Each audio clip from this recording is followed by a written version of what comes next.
This particular reading is, well, the word humdinger comes to mind. We'll see whether the sermon lives up to it or not. This Swamiji sort of lays the foundation. He wrote these commentaries as a 52-week cycle, and he's sort of building. We come around it. There's no, obviously December comes and then January starts, but after the first year of doing these, we just keep rolling. So we're just starting over again, laying the foundation of the spiritual path that he builds on through the year. I know myself as a writer, sometimes you just build these beautiful castles in the sky, which nobody else ever notices, but they give you this great sense of satisfaction. So Swamiji did all this, and he knew it. He knows it's there.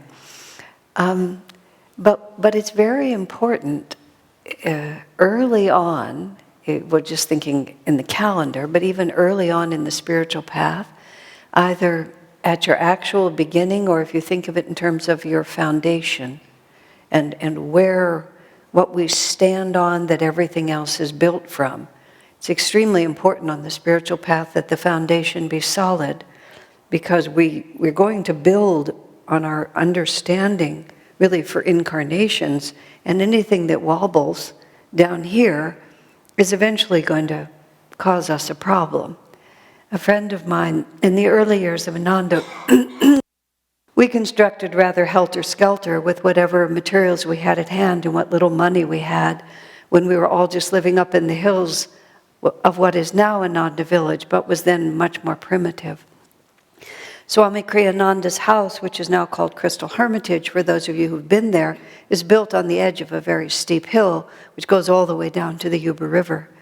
And a lot of the monks then built little kutirs, little cottages sort of on that hillside. And one man built a whole house there. House for us was, like one small room. He had it all set up. It was built right, cantilevered out from that cliff, incredible view. You know where I'm going with this. And right after he finished it, when fortunately he wasn't at home, it just collapsed and rolled down the hill. The whole thing just fell into the Yuba River just after he bought a propane refrigerator. That was like the last thing. I know. But he said, in actually a very detached manner, that it was actually pretty symbolic of his spiritual life, that he had cantilevered himself way out over the canyon, but that underneath it, he didn't really understand what he was doing. And this whole idea on many, many different meanings of what an avatar is. I know that word has now been co-opted to have an entirely other meaning.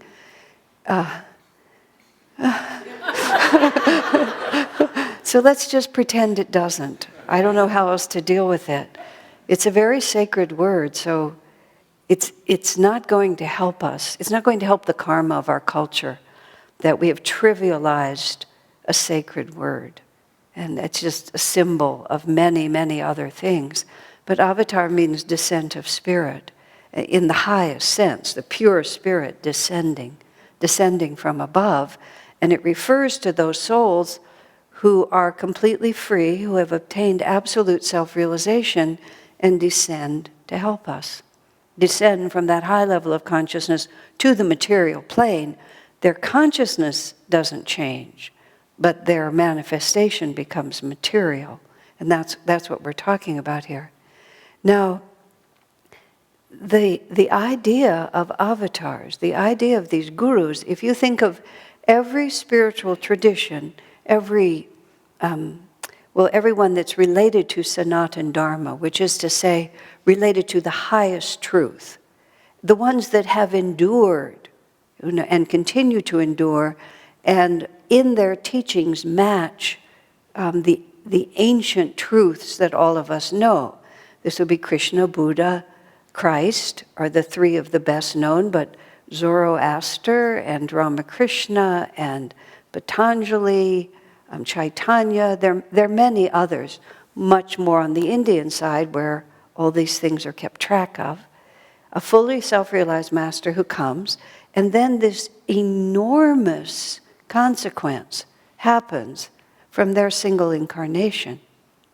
And even if their single incarnation, as in almost always happened, in itself, when they were born and died, it wasn't as if the world had really shifted. A certain amount of notice was taken of them, but the real power was so much greater than could be expressed in one incarnation, because it's a full descent of infinity, and a pattern is set that takes many generations for it to finally inch its way into society. And depending on whether the planet is in an upward cycle of consciousness, as we are now, or in a downward cycle of consciousness, as it was at the time of Krishna and Jesus, where the planet was getting darker and darker, depends how it manifests. Christianity went hidden into the monasteries, and it held that energy, and Gary McSweeney isn't here today, but I'll give him a tribute. And the Irish saved civilization in the monasteries there by holding, but what they held, you see, it was the power of Jesus. I mean, it was the Christian monasteries. Empowered by him, they went into seclusion, they held this high truth, and when the planet shifted, they came up again. The teaching is all manifested according to what's needed. This is getting very cerebral, but we're going to try to find it in a moment again. Right now, we're in an upward moving cycle. And right now, the avatar, one of the avatars most recent, is the one to whom this temple is dedicated, Paramhansa Yogananda, a fully self-realized master who came to bring a particular message for this particular time. And the time we're in right now is a whole lot of people are empowered with darkness, and a lot of people are empowered with goodness. And it hasn't actually come to the final conflict, but it's building. The darkness is getting worse, the light is getting stronger, and it's a tension that cannot be maintained forever. And Yogananda, the co-opting of the word avatar to me, which could be just dismissed as trivial, does not feel trivial to me. It's the kind of utter disregard for the sacred that is the real force behind this darkness. I mean, bad politicians and dictators and all of that is the manifestation afterwards. It's the absolute disregard for the sacred that makes them dark. No respect for humanity, no respect for higher values, not even really respect for themselves, except in terms of power and appetite and indulgence. And that's what it is. There's nothing sacred here. Or even the communist philosophy that just disregards humanity. It's just like, what do we matter? And this side considers everything sacred. You see, it's an impossible conflict. But Yogananda manifested to lay the groundwork for an ascending age, which is why our temple is on El Camino in Palo Alto. When we were originally looking for a temple, which was back now in 1994, quite a long time ago, the search for a church went on for about 6 years or so. And we found a couple of other places that never came through, but we tended to be looking in environments that pleased us. Much more secluded, much more rural, much more land around it. The last thing we wanted was the intermittent sound of the buses and the sirens. But none of that ever came through, and this is the one that was given to us. And when we finally closed in and were going to buy it, Swami Kriyananda, whose parents lived in Atherton and would visit here often, he just said to us rather casually, "Oh yes, that's the one I always thought would be ours." Could have saved us a lot of trouble, sir. But he never presumed on his intuition. In fact, truthfully, we had heard that this was Catholic. We had heard that the Catholic Church, the Catholic was going to consolidate some of their dioceses, and that therefore they would have extra real estate. And we called someone, and they told us, in fact, it was true, but it took them 7 years to do it. And in fact, they finally did exactly that. And when they did it, this one became available, and it became ours. It's symbolic to me of the the shifting of the guard from the old institutional to the new way. Just for fun, I'll tell you, when we first were doing services here, at that time, all the light bearers wore white. This was before the Nayaswami order. And the church had been set up in the old fashion with the huge cross here and the big table. And the church had been built in the 30s or the 40s, I think. So it was built for the priest to have his back to the congregation, as they used to do it. And then at some point, they came around and started facing it. This church was a devoted Catholic church for the 40s until we bought it in 94. So that's 40, almost 50 years. The first time I'm standing here, female, white, dressed in white, not black, not speaking Latin, I actually felt the spirit of all these priests back there. I couldn't actually see them, but I could almost see them. They were annoyed. It's the only word I can think of. It went on in some way for more than one Sunday. Finally, I just, inside myself, I just said, get over it. I bear you no malice. I'm grateful for this church, but it's not yours anymore. It belongs to the new wave. And then after that, they kind of crumpled and, went away. But you can imagine, everybody's committed to what they're doing, and you love it. Your spirit hangs out a little bit. Whether any of that was true or not, I don't know, but it felt true to me. But that was, we still pray to Christ. It's not as if we have repudiated Christ. In fact, Master called his teaching the second coming of Christ. So I think it's quite appropriate that self-realization should move in. The Catholic Church, by this time, is a somewhat different reality from the teachings of Christ. That's why Master said the original teachings of Christ, as opposed to what he called churchianity. Now, coming through all of this, Master was here for many years. He came in 1920, and in 1948, which compared to eternity is a very short period of time, but it was a solid part of his American life, Yogananda's American life. He wrote and published Autobiography of a Yogi. Actually, it came out in 1947. So he obviously, that was the Autobiography of a Yogi has been, the vanguard of what you would call the ship of Yogananda's spirit. In this age, a book is really what does it.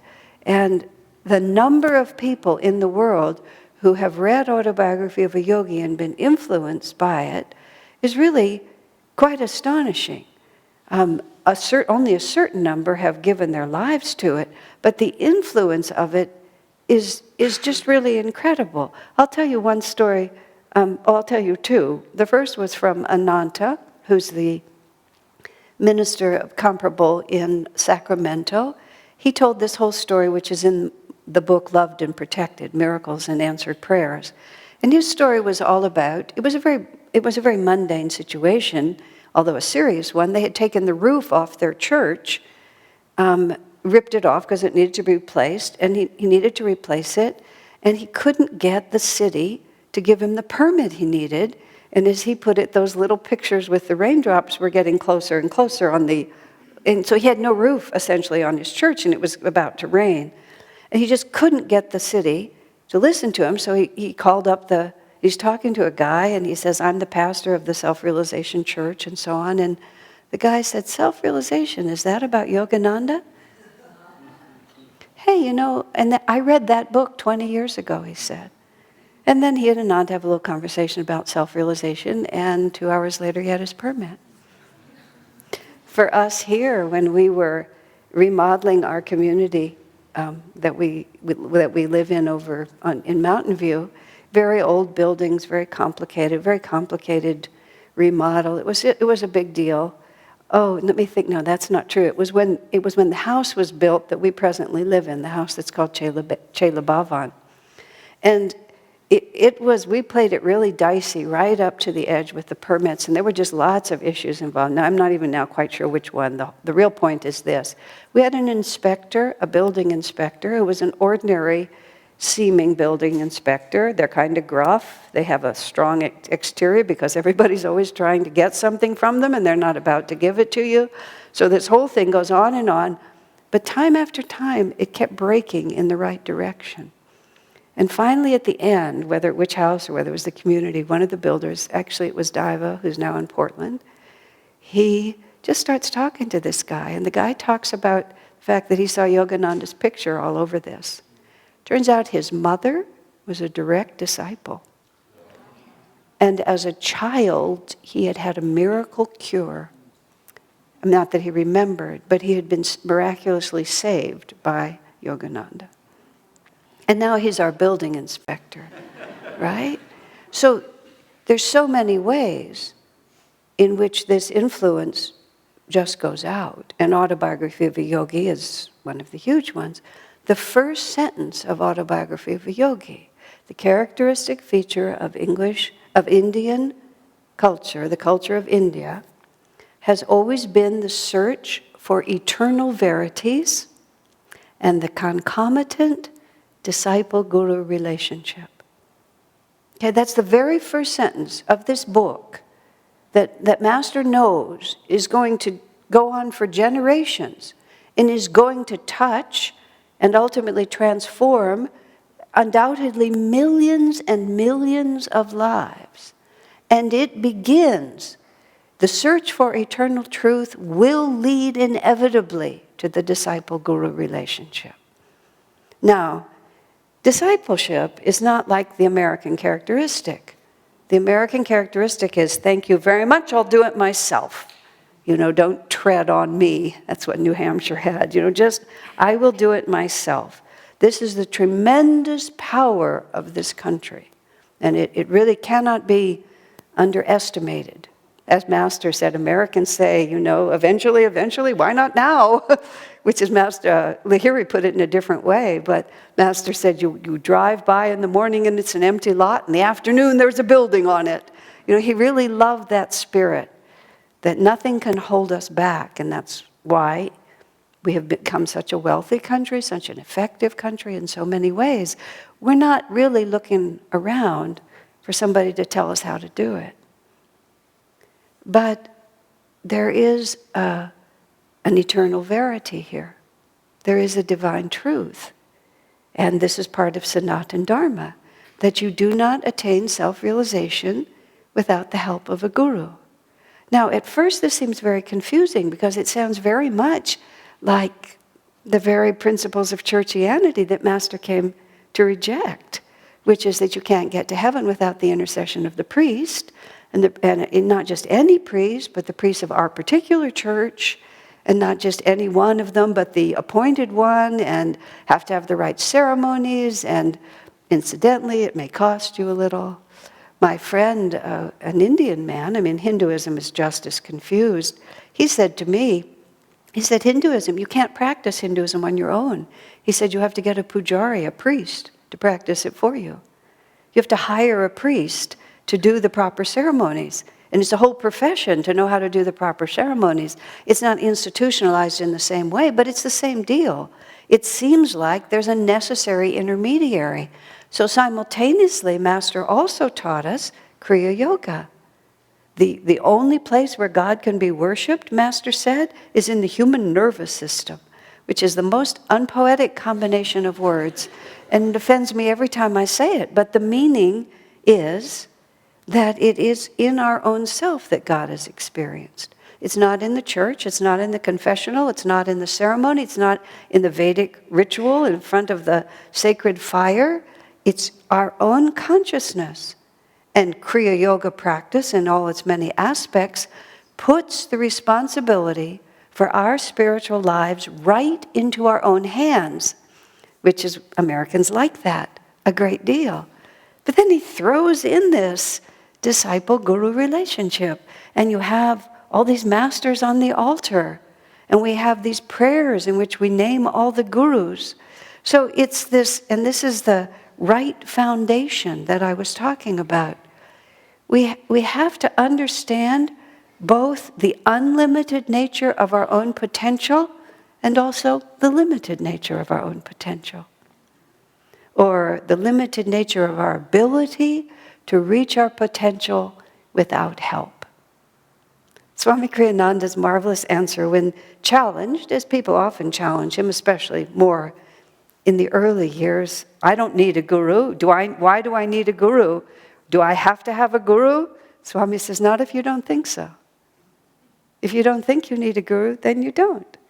Because need a guru depends on what you're trying to accomplish. And I'm not specifically talking about discipleship to a master, but the idea that there are perfected beings who come back to this planet and that they are the necessary guides. And that without that guidance, we're sunk. But not if you don't think so.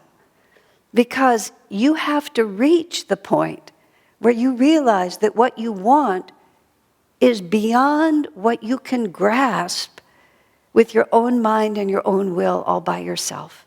And nobody can persuade you of that. I mean, you can have respect for spiritual authority.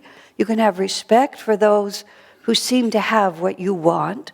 When I was 22 years old, in 1969, I had the extraordinary blessing to meet Swami Kriyananda. That was my first meeting with him. It was just before Thanksgiving in 1969. I knew about self-realization at that point. I had been studying the teachings of Ramakrishna, very high lineage. Ramakrishna himself was an avatar. He lived in the 1800s in India, and his power was ever present. And he has many temples in this country, and I would go to some of them and meet some of the swamis who ran those temples. The teaching was extremely elevated and completely consistent with what I follow now, but just a different family, so to speak. But there I was, and I would go over to East West Bookstore, which was then in Menlo Park, and I would go to the shelves and buy all the books and study the books. But every morning, I just got up and I went to work and I kind of hacked around at the little job I had. Then I went home, then I had my dinner, then I visited with the people who were my people at that time, and then I went to sleep, and then I got up, and then I went and I hacked at my little job again, then I went home. And Yogananda has a phrase in Autobiography of a Yogi. It says, anguishing monotony. And Thoreau says, most men live lives of quiet desperation. I was 20 years old. I mean, it seems a little young to already be there, but I was there. And I'm reading everything there is to read. I may have made some feeble attempts at meditation. Eventually, I started trying to meditate, but I was smack up against the fact that it was, I was incapable of seeing past the consciousness I already had. I could hear that there was another consciousness. I could believe there was another consciousness. But no matter what I did, it was like a brick wall around me. I didn't have the power to lift myself up. There's a great mythical liar in literature, and he tells the story of being able to lift himself up by his own hair. That's the ultimate sort of joke, that you can lift yourself by your own hair. But that's sort of what it felt like. I wanted to, I knew it was there, but I couldn't seem to get off the ground. Then I walked into the room. Well, actually, I was sitting in the room, and Swami Kriyananda walked into the room. I'd been told about him, A friend of mine, actually, Lakshmi Selby, she lives at Ananda Village still. I knew her way back when. She had met Swami Kriyananda and she had phoned me. She said, I have met a real teacher and I think you'll like him. That was what she said. And so I went. But that's pretty much all I knew. He walked into the room and all of a sudden, I saw the consciousness. I don't know how I knew, I really don't. But he came in like this, and he was different than anyone I'd ever met, ever. And it was like my own consciousness was a box, and I could feel it like this. And I wanted to get past it. But one of my first ideas to get past it when I was much younger was I would have 12 children. I would multiply myself. And then somewhere in there, I realized that they would all still be on the other side of the box. That it wouldn't actually break the box. And I realized that it was my own limitations that was torturing me. And then Swami walked in, and the only way I can describe it is that I could not see or feel the edge of him. And I was in a room smaller than this one, but I was as far away from him as it was possible to be, because the people I were with wanted to be there, but not really. So they were against the far back wall. But he walked in, his consciousness came all the way to me and just sailed past me. And I just didn't know where it was. And my first thought was, he has it. He has what I want. It was not rational. It was just a bigger part of me knew. And how to get from here to there, I didn't have the foggiest idea. I could have quoted all the books to you. I could have even said the very same words, but I didn't know. So that was the point at which, I did need a guru. And I was looking at someone who could take me there.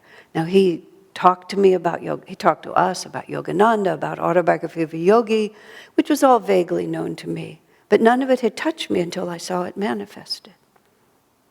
Now, Swami Kriyananda is not on the planet now. Yogananda is not on the planet now. But the power that is them never leaves. Never leaves. It's really quite something to think of. In terms of the power of pilgrimage, Yogananda said, wherever a great master has ever lived, his consciousness remains there forever. And really, truly, where a master lives is anywhere that we draw him. In the festival, every week, we have that song, "When we need you, you descend. Our human griefs, your love alone can mend. By proud indifference unaffected." What that means is, no matter how many times the planet or I myself reject him, proud indifference. That's what's going on the planet right now, isn't it? Proud indifference. Though proud indifference, though eternally rejected, meaning that ignorance keeps on going. And then the line is so powerful. You remain our friend. And that's the reason. Why does the Avatara descend? Why does the Master come to this planet? They have nothing to gain, believe me. Limitation, willingly from a life of infinite joy and freedom in God. This is also from the festival. Willingly to embrace limitation, pain, and death. This is what Swami says in the reading. The Master lives like all of us and seems to suffer like all of us. Willingly to embrace limitation, pain, and death for the salvation of mankind. So that somewhere we pick up Autobiography of a Yogi, we look at a picture of Yogananda, we go somewhere and we feel the presence of Christ, we go into a Buddhist temple and we can tell that there is something there that I don't have, that I want. And as soon as we say, I want, the Master, that opens the door. The Avatara descends. He descends to the planet, but where he really descends is into our own hearts. And at a certain point in our spiritual life, it becomes a relationship. And when the relationship begins, this is when Master says, now I'll take charge of your life. God bless you.